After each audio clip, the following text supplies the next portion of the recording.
Bonjour et bienvenue sur la chaîne Salma Parenting Coach où je vous offre des outils concrets pour la vie familiale de tous les jours. Vous pouvez liker cette vidéo et me suivre sur ma chaîne YouTube.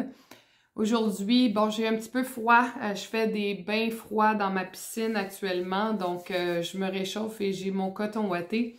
Je me mets confortable pour venir vous parler d'une capsule parentale, outil en fonction des émotions de nos enfants. J'ai fait beaucoup de capsules sur la gestion de comportement, sur le sommeil, sur des idées comment responsabiliser les enfants, devenir un peu plus autonomes. Aujourd'hui, c'est vraiment au niveau des émotions lorsqu'on a un enfant d'âge de 3, 4, 5 ans en montant et qu'on a toujours des situations où les émotions sont difficiles à gérer. Qu'est-ce qu'on peut faire et qu'est-ce qu'on peut mettre en place? La première étape, j'aimerais vous amener à faire un système de couleurs au niveau des émotions.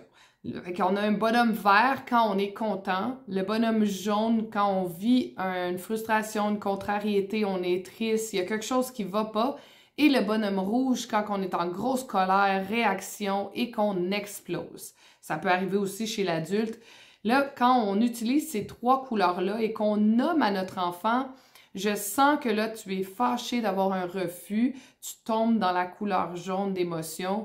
Qu'est-ce qu'on peut faire pour venir aider notre enfant à se calmer avant qu'on tombe dans l'explosion? Des fois, ça passe du vert au rouge, des fois, on a un peu l'intermédiaire entre les deux.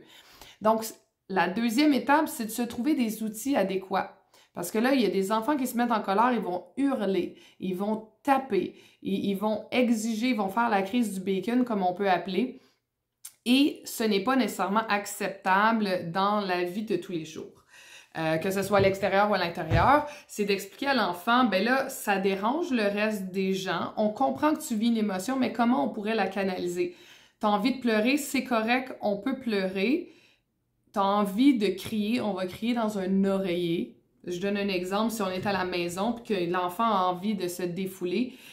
D'autres moyens que je peux vous offrir, c'est de permettre à l'enfant de se calmer d'une façon à compter de 10 à 0 en décroissant. Si l'enfant est à l'âge qu'il est capable de le faire, on peut le faire avec lui aussi. 10, 9, 8, 7, 6. Ça emmène l'enfant à se concentrer et à focusser sur autre chose.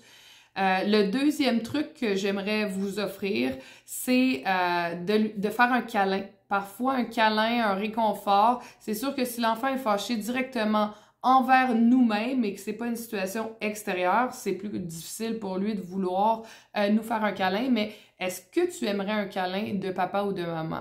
C'est un autre outil que j'offre. Et le dernier, c'est la fameuse boule application Inspire, Expire, respiration cohérente que j'ai mis dans d'autres capsules. Elle monte et elle descend. Donc, ça fait inspirer, expirer. Inspirer, mais là, elle prend vraiment son temps et ça peut durer 5 minutes et on peut le mettre à 10 ou à 15 selon notre désir. Je me rappelle encore là, une de mes clientes avait trouvé l'idée de mettre un petit banc avec une plume suspendue et l'enfant devait souffler sur la plume et la faire virevolter, ce qui lui permet aussi de travailler au niveau de sa respiration. Donc, ceci a été mis en place par plusieurs familles et c'est des outils qui fonctionnent. La première étape, on identifie l'émotion, on verbalise à l'enfant qu'on voit que ça monte en couleur, sa frustration, sa tristesse, sa colère, et ensuite, on va lui suggérer des moyens. Et souvent, l'enfant, quand il est en colère, il va pas nécessairement prendre son moyen de lui-même. Plus il va grandir en âge, plus il va être apte à l'utiliser. Lorsqu'ils sont tout petits, c'est de les aider et de le faire avec eux. Donc, on peut placer l'application sur notre téléphone et le faire partir, même si l'enfant n'a pas dit qu'il voulait utiliser ce moyen-là, mais ça va déjà apaiser avec la musique, avec la boule qui monte et qui descend. De lui faire un câlin, si on voit que l'enfant est réceptif à notre câlin, on peut lui offrir verbalement et ensuite lui en faire un et voir s'il a envie de prendre ce câlin. de l'aider à compter également. Et j'espère que tous ces outils-là vont vous aider à gérer les émotions de vos tout-petits. Et suivez-moi pour une prochaine capsule. Bonne journée!